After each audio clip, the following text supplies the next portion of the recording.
행복한 교회 승리하는 성도 여러분, 남가주 은혜로 교회 오신 것을 환영합니다. 오늘은 42번째 함께하는 153 6월 6일 토요일 순서 시작하겠습니다. 어떤 분이 재미삼아서 계란을 부화시키는 기계를 샀고요. 거기 계란 3개가 들어가는데 그것을 사고 시장에서 사와서 놔둔 계란을 그냥 재미삼아 한번 그 계란 부화시키는 기계에 넣었다라고 합니다. 그런데 그 계란이 무정란인 줄 알았는데 유정란이었다라고 합니다. 그래서 21일 만에 거기서 전혀 생각하지도 못하게 병아리가 나왔다라고 합니다. 적당한 조건이 되고 기다렸더니 거기에서 병아리가 나왔다라는 것이죠. 여러분, 오늘 우리에게도 어쩌면은 그 기도의 알들이 있지 않겠습니까? 여러분들은 그 기도의 알을 부화시켰습니까? 아니면은 그냥 예전에 가졌던 마음의 소원과 기도의 내용들이 그저 마음에만 남아있습니까? 우리 오늘부터라도 조건을 만들었으면 좋겠습니다. 뭐냐면 믿음의 조건입니다. 믿음의 조건을 만들어서 우리 안에 있는 그 기도의 알들이 품어져 나왔으면 좋겠습니다. 기도의 알들을 믿음으로 품고 기다리면서 그 기도의 알들이 실제적으로 열매 맺는 삶들이 여러분들에게 있었으면 좋겠습니다. 그 기도의 알이 우리 153을 통해서 부화가 될 수 있기를 주님의 이름으로 축원합니다. 오늘도 우리 같이 기도할 때는요, 이따 기도할 때는 오늘 토요일이니까 우리 내일 있을 그 주일 예배를 위해서 같이 기도했으면 좋겠습니다. 하나님, 가정에서 우리가 비록 예배드리지만 하나님의 동일한 은혜, 성령의 은혜가 함께 있는 귀한 시간이 되게 하여 주시옵소서. 그렇게 내일 있을 예배를 위해서 여러분들 기도해 주시기를 바랍니다. 우리 이 기도의 모든 제목들을 모아서 우리 같이 먼저 좀 찬양하고 순서 시작하겠습니다.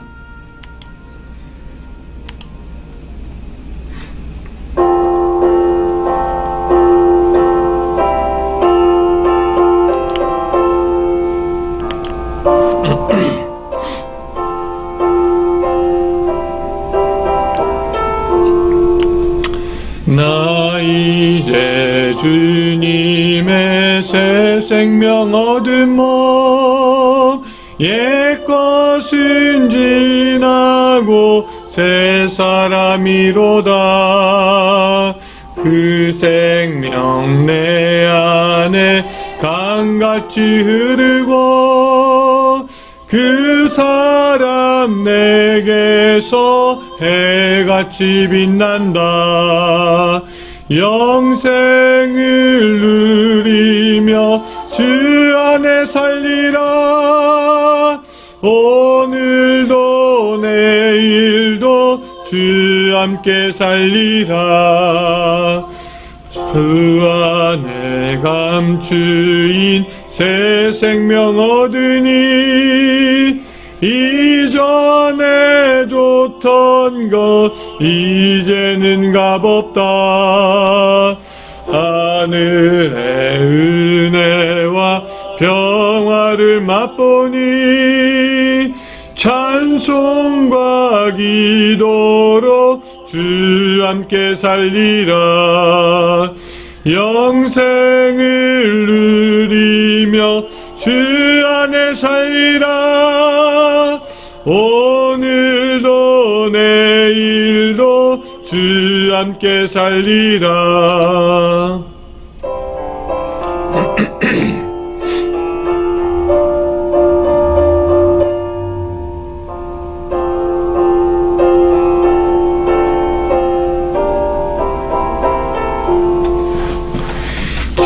산천도 초목도 새 것이 되었고 죄인도 원수도 친구로 변한다. 새 생명 얻은 자 영생을 누리니 주님을 모신 맘 새 하늘이로다. 영생을 누리며 주 안에 살리라. 오늘도 내 내일도 주 함께 살리라. 가는 길 험하고 멀어도 찬송을 부르며 뒤따라가리라. 새아주를 모시고 영원히 살리라. 날마다 섬기며 주 함께 살리라. 영생을 맛보며 주 안에 살리라. 오늘도 내일도 주 함께 살리라.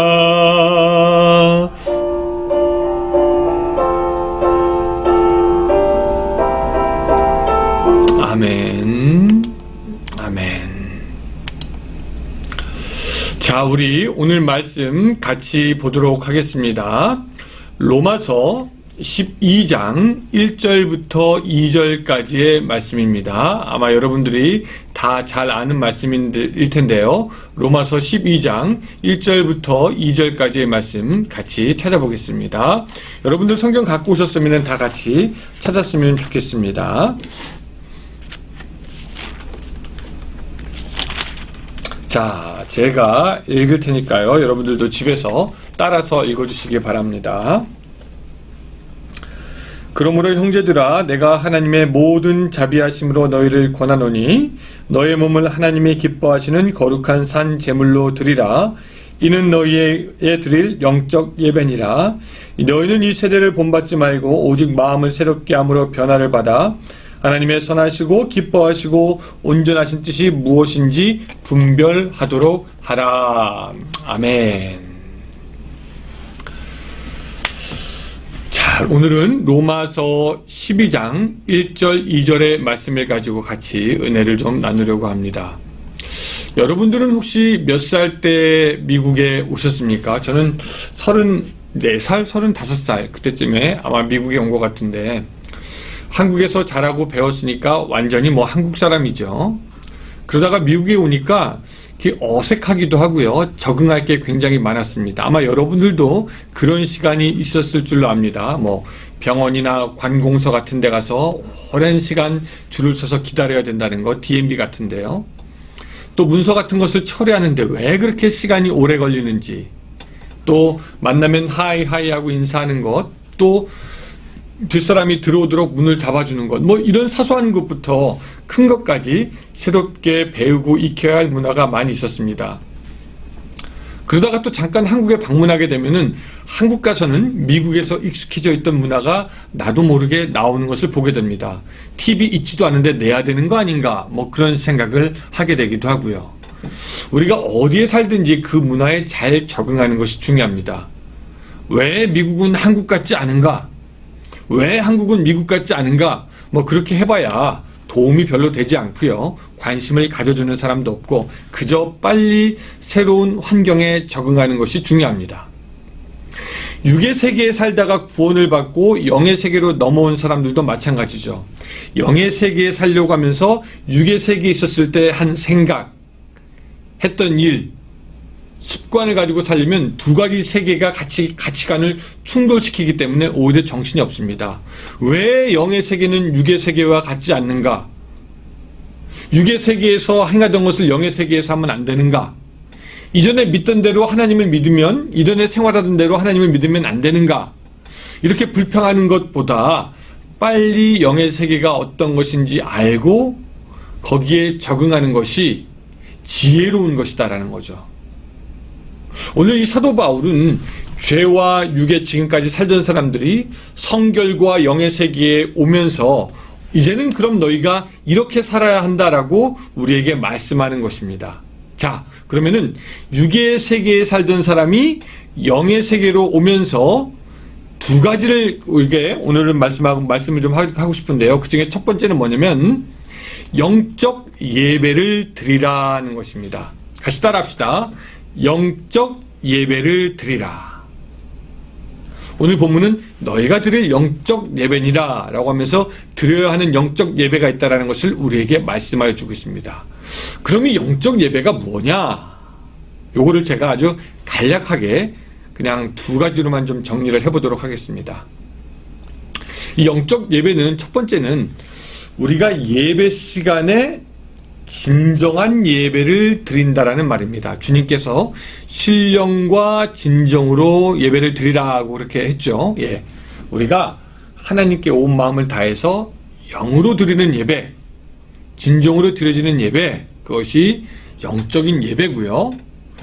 또 두 번째 영적 예배는 조금 우리가 개념이 익숙하지 않을 수도 있습니다. 이 영적 예배는 보이지 않는 예배로서 우리가 예배를 드리지 않는 때라도 예배를 드리는 마음으로 살아서 우리의 삶이 하나님께 드려질 때 그것을 보이지 않는 예배 또는 삶의 예배 혹은 오늘 영적인 예배라고 부를 수가 있습니다. 다시 한번 우리가 예배를 드리지 않는 때라도 그러니까 주일이 아니겠죠. 월요일부터 토요일까지 살 때 예배를 드리는 마음으로 살아서 우리들의 삶이 하나님께 드려질 때 그것을 보이지 않는 예배 혹은 삶의 예배, 영적인 예배라고 할 수 있다라는 것이죠. 자, 그러면 우리가 어떻게 하지 영적인 예배를 드릴 수가 있느냐? 오늘 본문은 너의 몸을 하나님이 기뻐하시는 거룩한 산 제사로 드리라고 말씀하고 있습니다. 여러분, 제물로 드린다는 것은 뭐냐면 제사를 지내는 사람이 제물을 가지고 오고 그 제물을 제단 위에 올려놓는 순간 그 제물은 더 이상 사람에게 속하지 아니하고 하나님에게 속하게 됩니다. 일단 제물을 드리지만 제물을 드린 그 사람은 제물이 드려지고 난 후에는 그 제물에 대해서 관심을 가질 필요도 없어요. 하나님과 또한 제사장이 알아서 할 것이기 때문입니다. 그래서 제물로 드려진다는 것은 사실 세상의 것으로부터의 단절과 하나님께로 간다라는 그 두 가지의 의미가 있습니다. 오늘 우리의 몸을 하나님께 드린다는 것은 세상으로부터 단절하고 하나님이 우리의 몸을 가지고 우리의 몸이 하나님께 속하게 되었다라는 의미가 있다라는 것이죠. 우리가 이 세상을 살아가기에 비록 살아있는 산 제물로 드려지지만 이 세상으로부터는 단절해서 하나님께 속하게 됩니다. 지난번에 집의 비유를 말씀드렸지만 집주인이 바뀌면은 나는 그 집에 대해서 아무것도 할 수가 없습니다. 마찬가지로 우리의 몸이 드려진 이상 우리는 아무것도 할 수가 없고 오직 하나님이 우리를 소유하셔서 하나님이 우리를 주장하게 되는 것이죠. 그것이 영적 예배라는 겁니다. 좋은 건물, 좋은 음악, 좋은 메시지로 마음의 감동을 받는 것도 예배의 일부가 될 수 있겠지만 그보다 예배 시간에 나는 하나님의 것임을 고백하고 그래서 하나님의 뜻대로 하겠습니다 라고 결심하는 것, 이것이 영적인 예배, 진정으로 드려지는 예배고 이런 자세로 매일매일 삶을 살아가며 하나님의 뜻을 이루는 것이 또한 두 번째 영적인 예배가 되는 것입니다. 드려진 제물처럼 살고 삶이 드려진 제물 같은 이 단계가 이 고차원적인 기독교인의 삶이 되는 것입니다. 언제부터인가 예배가 소비하는 문화가 되었습니다. 사람들이 자기의 취향에 따라 예배드릴 교회를 고르고 그곳에 가서 자기를 만족해야 할 음악과 메시지를 찾고 듣습니다. 인터넷을 통해서도 즐길 수 있는 메시지와 예배를 찾아서 보고 듣습니다. 이것이 뭐 나쁜 것이냐? 나쁜 것은 아니겠지만 진정한 그 영적인 의미의 예배와는 거리가 있다라고 말씀드릴 수 있습니다. 그래서 여기까지 했던 거 두 가지 정리하면은 진정한 영적인 예배는 첫째, 예배 시간에 내가 하나님의 소유라는 것을 고백하고 하나님께서 원하시는 것을 하겠다라고 결심하는 것, 그것이 영적인 예배, 영적으로 드려지는 예배고, 둘째, 내 삶에서 이것을 실천하는 것, 그래서 우리가 매일매일 드려야 하는 것, 눈에 보이지 않는 삶의 예배가 바로 영적인 예배가 되는 것입니다. 아마 여러분들은 주일날 드려지는 예배 시간에 영적으로 예배를 드리려고 했을 겁니다. 하나님의 영이 충만해서 하나님, 나의 삶을 하나님께 드립니다. 이 영적인 예배 잘 하셨을 겁니다. 그러나 여러분들 삶에서 보이지 않는 예배, 그 영적인 예배는 어떻게 들으셨습니까? 하루하루 삶을 살아가면서 하나님, 내가 이미 드려진 재물이니까 이제 하나님께서 나를 소유하셨으니까 하나님께서 나를 주장하여 주시옵소서라고 하면서 하나님의 뜻을 이루어가는 것, 이것 또한 영적인 예배요, 오늘 우리들의 삶에서 성취해야 할 우리의 목표가 되는 줄로 믿습니다.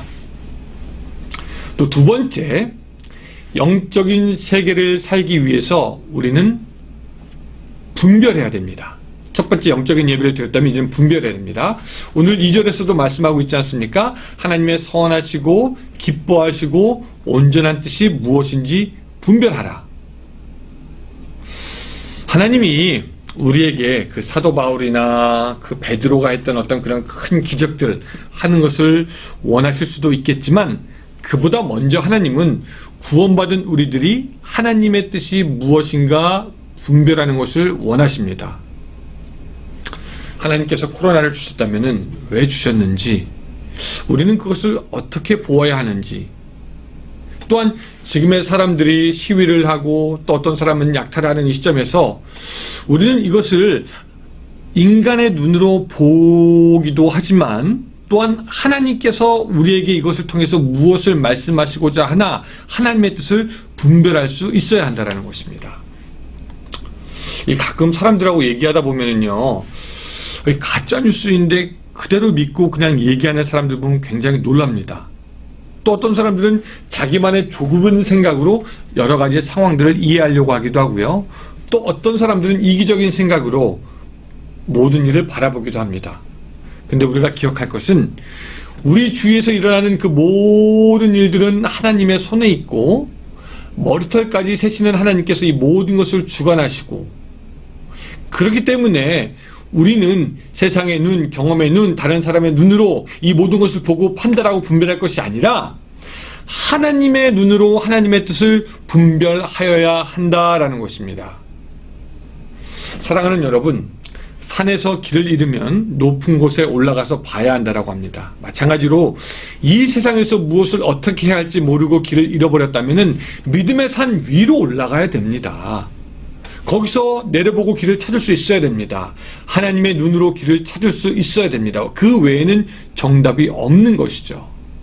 이 세상에서 있는 모든 그 일들을 하나님의 눈으로 분별하는 지혜가 있었으면 좋겠습니다. 아, 하나님께서 원하시는 것이 이거구나. 나에게 말씀하시는 것이 이거구나. 오늘 영적인 세계를 살아가는 우리들에게는 그 두 가지가 필요하고요. 또 이제 여러분들이 쭉 읽어보면 알겠지만 이 3절부터 마지막 절까지는 구원받은 사람들이 실제 생활에서 어떻게 살아야 된다는 것을 우리에게 말씀해주고 있는데, 이 재밌는 게 이 3절부터 마지막 절까지의 부분은 대부분이 뭐냐면은 우리가 우리의 이웃과 어떻게 살아야 하는지에 대해서 우리에게 말씀하여 주고 있습니다. 우리가 하나님께 자신을 드리고 하나님의 뜻을 분별한 이후에는 우리 이웃에게 관심을 가져야 한다는 말도 되겠습니다. 오늘 12장을 그래서 쫙 정리하면은 세 가지의 단어로 정리가 됩니다. 드려라, 그쵸? 분별하라, 그리고 오늘 우리가 자세히 다루지는 않았지만 섬기라. 드리고 분별하고 섬기고, 이 세 가지가 오늘 여러분들 구원받은 이후의 삶이 되기를 주님의 이름으로 축원합니다. 우리 같이 기도하겠습니다. 하나님, 오늘 우리가 이 세 가지를 기억할 수 있도록 주여 도와주시옵소서. 하나님, 하나님께 우리의 몸을 영적인 제사로 드릴 수 있도록 도와주시고, 우리가 하나님의 뜻을 분별할 수 있도록 주여 도와주시며, 뿐만 아니라 이제 이웃을 섬기고 봉사하는 우리들의 삶이 될 수 있도록 주여 도와주시옵소서. 오늘 하루도 여러 가지 위험과 유혹으로부터 지켜주시고, 오늘 하루도 하나님의 계심을 드러낼 수 있도록 도와주시고, 오늘 하루도 영적인 예배로 하나님께 나아갔다가 내일 주일 다시금 영적인 예배로 하나님을 만나는 시간 될 수 있도록 주여 도와주시옵소서. 우리들의 삶이 이 땅 가운데 살지만 하나님을 더욱더 영화롭게 하는 삶이 될 수 있도록 주여 도와주시고, 또 오늘 하루도 그래서 하나님을 위한 삶으로, 그런 삶으로 걸어가는 인생길이 될 수 있도록 도와주시옵소서. 예수님의 이름으로 기도드리옵나이다. 아멘. 자, 오늘도 153 우리 같이 30분 동안 기도하고 묵상하면서 오늘 하루 열어가겠습니다. 감사합니다.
주